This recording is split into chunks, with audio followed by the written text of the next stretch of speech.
is simple. We risk losing the consent of the British people. That's why we have to do things differently. With climate change, the idea that you can stop the power of the sun or volcanoes is simply ludicrous. That's what climate change is about. It is literally, not figuratively, a clear and present danger. If unprecedented changes are not made and made soon, there will be irreversible damage to the planet. Zero Carbon East Talk. Hello and welcome to Zero Carbonista Series 5, Just Stop the Tories. I'm Ian Collins and this is your number one go-to podcast for everything environment-based. If it's green, it is in. And I tell you what, Dale, last week we advised the nation to whip out the popcorn. Yeah. And frankly, the need for I think there's now been a run on popcorn as a result of this. You can't get the stuff for love nor money. Even the Butterkist people are running short. Oh, God. That's not vegan. We can't talk about them here. That's very true. I've been making my own popcorn as it happens. It's quite fun. Yeah. And quite easy. Yeah. Is that you stick those seeds in the pan and then they go like pop. Nut jobs, don't they? Yeah, they just go pop, yeah. If you don't put the lid on them, you sort of pebble dash your ceiling, though, don't you? You get them everywhere, yeah. It's really good. It's really easy to do. Anyway, enough of the cookery. Well, indeed, the reason we would have the popcorn out, of course, is because and this is kind of, I guess, a tie-in between a popcorn moment. There's the popcorn jingle, and a right-wing nut moment. It's kind of all, it's funny, isn't it? As we move towards an election, the worlds are colliding. Yeah. Because the material that this election is giving is vast. So full of entertainment. I think it was last episode one before I said I thought I might eat more popcorn this month than I've eaten in my life or something like that. And so far, so good, I'm going to say. Well, we've got a lot of material, really. I mean, the Conservatives are not disappointing you, Dale. The gift that keeps on giving, I suppose, is the phrase that springs to mind. Sunak is the gift that keeps on giving, right? I mean, one thing after another. What was it this week? He was trying to say that he didn't have a privileged upbringing because he tries desperately to say he's a normal person from a normal family, just happened to go to boarding school along with the two of his siblings at an enormous cost to this normal family. Anyway, I'm missing the point. He was in the interview and he said, actually, there were things he went without when he was a child. He had a fairly tough upbringing. And the interviewer said, well, like what? And had to push him a couple of times. And he came up with this. He didn't have Sky TV. Oh, come on, Dale. If ever there was a sign of poverty. I cannot believe it. Not being able to watch Frank Buff reading the news.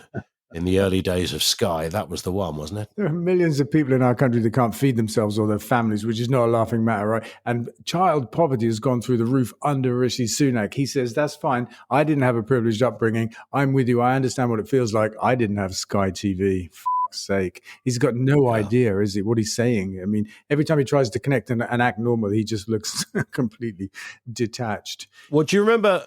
2017 when Theresa May did her interview and she was asked what's the most daring thing you've ever done or the most mischievous thing you've ever done, and she said running through a farmer's field. That's right. That was as bad as it got. So you'd think that the Tory team, I know it's a different set of advisors, but you might imagine similar playbook that they would go, right, Rishi, here's the thing. They might ask you about your upbringing. So say something, do something. And they would have had a chat about this, and somebody came up with the Sky TV thing. I think it was off the cuff because he was pressed to try and come up with something that he didn't have. I think he'd made up the idea that it had some kind of disadvantaged childhood, and then he was on the spot to think of something. He's like, I didn't have Sky TV. That's like changed the outcome of my life, kind of stuff. But it wasn't just that. In the leadership, wasn't quite a debate last night on Sky TV, as it happens. He was asked a question by an audience member, I think, or it may not have been. Tell us something that kind of, might make you seem a bit normal or to connect with people. It was that kind of question. Tell us something personal, give us something. What he came up with was, he's a sugar addict. He said, I eat too much sugar. I like sugar. And everybody's like, oh, how do you eat so much sugar? And all that. And he's beaming with his perfect set of white teeth. I mean, he does not look like a sugar addict. He said he eats Haribo, didn't he? Haribo and Twix. Not that we want to advertise those two things here, but that's what he said. He probably has the odd Haribo and Twix like anybody else. I mean, the idea that he's addicted to it is just bollocks. Well, Haribo got cow bones in them, so I just want to say that for a bit of balance. In case you're out there eating Haribos, anybody listening to this, think again. Yeah. I call them Horibo, by the way, but that's just me. I mean, nothing wrong with your Twix, though. Of course, lovely bit of kit. I'm just not going to go there. I can only deal with one food lawsuit at a time. That's right. Yeah, we'll take on the Haribo people, but Nestle or whoever the hell makes that stuff, we love you. There was something that I'm trying to remember, Narian, something else that he said this week. Well, it was also when we recorded last episode. Did we do the D-Day stuff? I think it was breaking news, wasn't it? Yeah, I mean, I know it's been done to death, but what was interesting is that, because he came home early for a pre-recorded interview that wasn't going to go out until like 5 days later. So there's no pressing. Plus, he gets to name the date or time of the interview. So it wasn't like he had to do it. And then when he turned up at the interview, Paul Brand, the ITV guy, he said, "I'm really sorry. It went on a bit that day." It was hard to get away, yeah. It's hard to get away. All those worthy people. Not really the spirit. He said he had so much respect for veterans, but my God, they went on a bit. Yeah, it's like he's just left a group of men whose average age is like 137, who they managed to stay for the duration, but Rishi jumped in his chopper and legged it for the ITV hills. My favourite comment was from somebody may have seen it on social media. Like Rishi Sunak wants to bring national service in for young people, and get people to do a year in the army or whatever. He couldn't even do an afternoon in Dunkirk. It's a very good point. Brittany, or wherever it was. What sort of national service was that, Prime Minister? I think that's fair dues. By the way, can I just bring in a random thing here? Did you have another powwow with David Icke this week? Just a clash. Do you call them powwows? What's it? An Icke clash. Yeah, he just popped up. He just popped up on social media to, accuse me of talking bollocks, basically. And I was like, wow, this is from the man that gave us, right, shape-shifting lizard alien creatures that are like controlling the world. Have you not seen the cabinet? Well, that's a good point. He had the temerity to accuse me of talking bollocks. It's kind of, you've got to have very, very thick skin and broad shoulders when you're David Icke to ever say someone is talking bollocks about anything, right? Absolutely. So you're saying things that are unbelievable. Yeah. Don't say that, Dave. No, Dave. We've got receipts made. He's a funny man. There's another right-wing nut as well. This was the candidate for Bexhill and Battle, a man called Ian Gribby.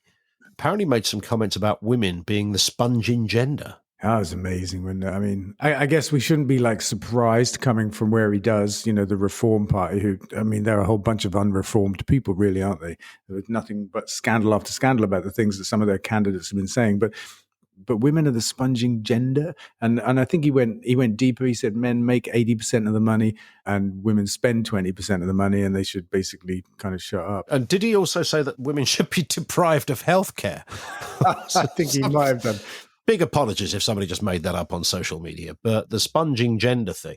It's interesting what people say, and they say, it was just a casual off-the-cuff remark. I wasn't very well when I said it, and I wasn't thinking straight and the likes. But, if you're going to stand for an election, you've got to take all that stuff on the chin when it comes back to haunt you. Yeah, and I was just thinking to myself there, maybe it doesn't really matter what these people say because the chances of them getting elected are so slim. And then I stopped myself from even saying that, although I then said it, because I thought, well, shit, they've probably got more chance than the Tories in a lot of places. They're almost neck and neck in the polls.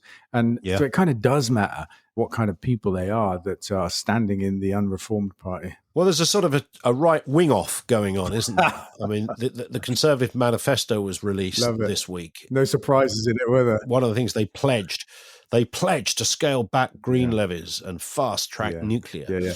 Now, of course, they're doing that because they're playing to the Reform gallery. Yeah, there was no surprises in the Tory manifesto. I think we saw that coming 9 months ago.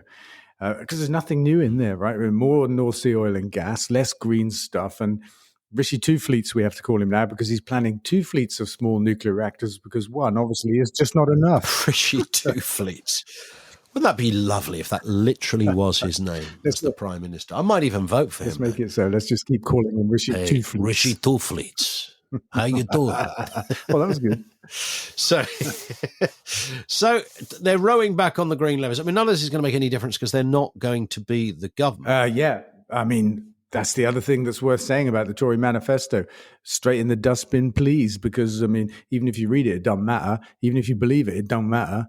It ain't happening. There is a sense, some people are arguing that actually the right-wing nut fraternity are going to be taking over because they had some success in the European or right-wing leaning parties had some success in the European elections, the EU elections. So they've got more seats than they did have in the EU Parliament. The headlines are quite kind of deceiving in a way because they're not running by any means the European Parliament. No, just the appearance of a few nut clusters across Europe, I would say, if I was reading the weather. Another nut cluster has appeared in Toulouse. But one thing they did achieve was to spook Macron into calling a snap election in France.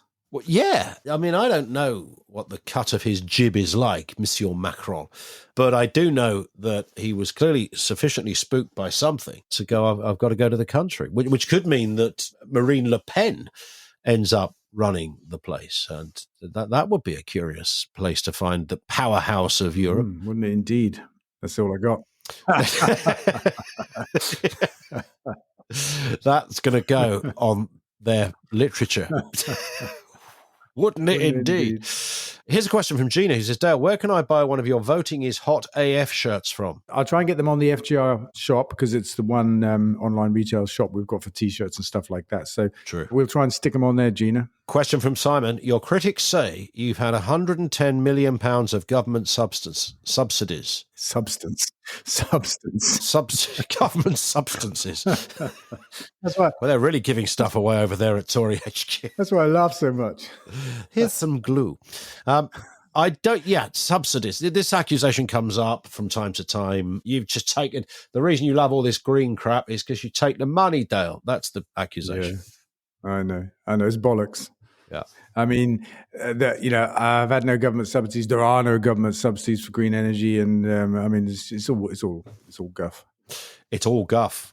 Let's talk about extreme weather because I know this is like in the regular category of tell us something we didn't know. World hit by $41 billion worth of extreme weather damages in the last 6 months. It's worth mentioning because it's a reminder of where the hell we are. Yeah, exactly. I mean, there's a lovely counterpoint to the Tory manifesto, which got its head in the sand, saying, let's produce some more fossil fuels, just row back on that green stuff. It's a tad expensive. Oh, and while we're at it, let's bring in 2 fleets of nuclear power stations because, nuclear is cheap, right? And fast, and that'll solve the problem. I think it's crazy, actually. What's happened is an enormous amount of damage, and it's like, when are some people in our country and in our world going to wake up to the fact, stop dissing the science behind the climate crisis, stop saying it's not happening, stop throwing doubt on it and all that kind of stuff. And in the case of the Tories, just get the out of office. To think they're going to adhere to your request, Dale. I think they might. They might not want to, but I think they might. I think we should mention something about the some of the things that kill people here. I know it doesn't sound like the most joyous subject. Is this the McDonald's? Well, we'll come to McDonald's in a second. I'm just kidding. No, that's very tasty and nutritious, I'll have you know. That's 3 suits in one episode. That's 3 lawsuits. I was going to say, how many more can you notch up on this one? Tobacco, alcohol, processed foods, and fossil fuels kill 2.7 million people a year in Europe alone. That number of deaths, man. And it's all from big business, basically. They're licensed to kill. They're allowed by our governments to sell us this shit. And quite often tell us this shit is good for us. Certainly, if you go back far enough, tobacco was a healthy substance. I don't know if they ever said that about alcohol. Obviously, food is sold on that basis. Animal products are sold on that basis, like they're good for us, and fossil fuel as well. When we talk about about this on the radio show, there's an old clip we play. It's actually an American commercial, but I think there's British ones as well from like 1950. Hi there, I'm Dr. Smithers, and I recommend Marlboro Red. Yeah. Literally doctors recommending the strongest cigarette on the planet. It's incredible, isn't it? Just incredible. Yeah. And obviously that's in our past. We were talking about this today here, actually. We're looking to make a film, but we're not quite sure how to go about it. But we were talking about the fact that tobacco, of the 3 big bad things like big food, big oil, and big tobacco, we obviously overlooked alcohol in that case, but we'll add that to the list now. Of the 3, it's the most kind of evolved in terms of having come from a place where it was literally advertised as healthy. You'll feel better if you have a fag, right? I mean, that was the kind of advertising that went on. It's good for you. To a place where they're incredibly expensive, they're unbranded, and the branding they have on packers is just fucking hideous. It's just pictures of diseased organs and stuff like that. You couldn't be more shocking if you tried. I can't actually believe that it's happened. I think it's perfect. I can't believe it's actually happened. And then if you look at food, big food like the animal agriculture industry and or fossil fuels, they've all had the same trajectory. They've come from a place where they told us it was good for us. They've been through a place where they've kind of acknowledged there's a bit of a problem. In the case of fossil fuels, they've seen the climate crisis coming for years. They've tried to delay it with fake science and all that kind of stuff. They're in a place now where they're talking out a very long transition. What I'm coming to say is, how long will it be before meat products have these warnings on them like tobacco, where you can only buy them from behind a closed screen if you ask to open it up, and if you've got like ID to prove your age? How long before that happens? And how long before a Shell petrol station is unbranded and on the petrol pump there's just a warning about wildfires and all kinds of shit that's happening when you burn fossil fuels? How long? I have a vision of Bob in Dover taking one of those day trips to Calais to stock up on pork chops. Maybe that's where we're selling him down the pub for a $5. Out of his trench coat pocket, like in that old film. Like, psst, God, trench God, coat tell. What a talk. How long? Right? Exactly that. Yeah, you just whip open your trench coat to reveal your fillets. Yeah, anyway, we lost ourselves. Shocking numbers of people being killed in Europe every year, and it's legal. 2.7 million people, and it's legal. It's interesting you mentioned food, because maybe the bigwigs over there at McDonald's are having, maybe eventually they won't be selling beef burgers, because they're trialing vegan ice cream now. Yeah. Certified by the Vegetarian Society, trialed in the Northwest. They say there's a big demand for it. Yeah, and you liking this story, or you loving it? Dale, really? I mean, we've known each other long enough. What I want to know is, it's Comedy Store level, though. Why isn't it certified by the Vegan Society? Makes me suspect something's going on here. That's a very good point. Toby says, are you going to Glasgow this year? Yeah, I am. Soon. I haven't chosen the day of the week yet. It's all a bit mad over here. Yeah. But I think it's like 2 weeks away. You'll have to let us know, because we lost you last year. Do you remember? We couldn't fight you. Yeah, we were going to do an episode. I can't remember. Or just hang out and have a beer. Yeah, I think we were. I think you were taking in the joys of an ABBA tribute band at the time. So I had a dream about that. You just broke my dream. I had a dream in which I was fessing up to the fact that the first album I ever bought was an ABBA album. No truth in that? No, it's absolutely true. And then, it is true? Yeah, absolutely. Yeah, ABBA Arrival with the chopper on the front. That's funny. I remember it well, yeah. The way life goes round. And then I was saying in this dream that actually, I think part of the appeal of the album to me was the chopper, right? I think so. I think so. I don't think, if you're being objectively critical about music, I don't think anybody would seriously say that ABBA are anything but an incredibly successful, very good pop-based band. I mean, are you worried about being sued by ABBA now? Is that what's happening? Well, I know Beyond can be very litigious at this time of year as we move to the summer months. I think it's the Scandinavian weather and the moon or something.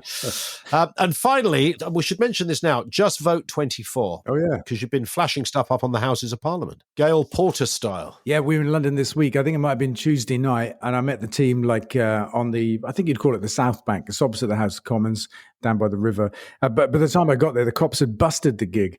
But they managed for 5 minutes to project Just Vote slogans on the House of Parliament. And some spotlight shone back from the building, apparently, to pick them out on the other bank. And they were like, oh, gig's up, we better leave. But they couldn't get to their van fast enough.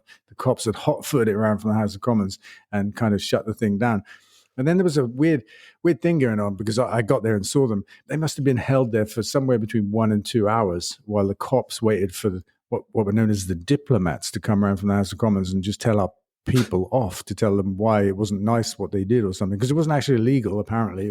Yeah, it's not illegal. And also, aside from anything else, Just Vote 24. And we have a whole separate podcast on this coming up. We're going to do 3 right up to the election. So make sure, if you listen to this regularly, then download the new podcast called Just Vote 24 for more about why you should get the hell into a polling station and vote. And the point of that campaign, Dale, is that it's not party political. It's simply encouraging people to vote. Participation rates in our elections have been falling since 1960.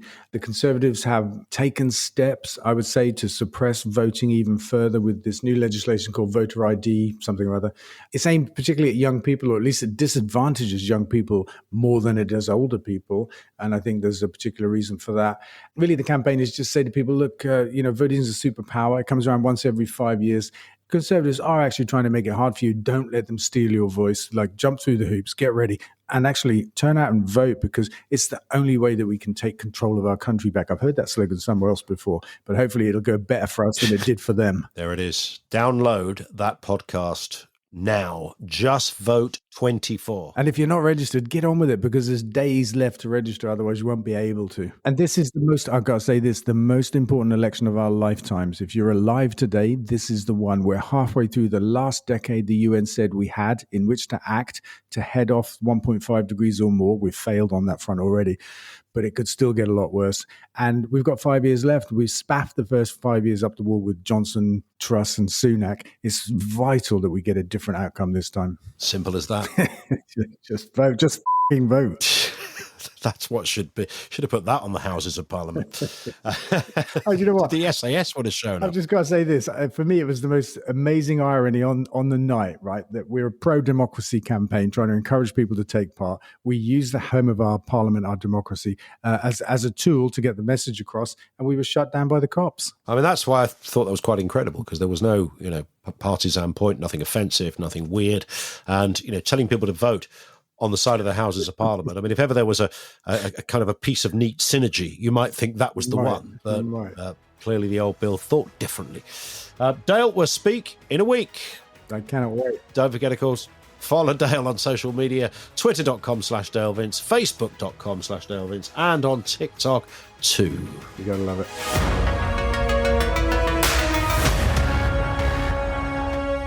Zero carbon. East of.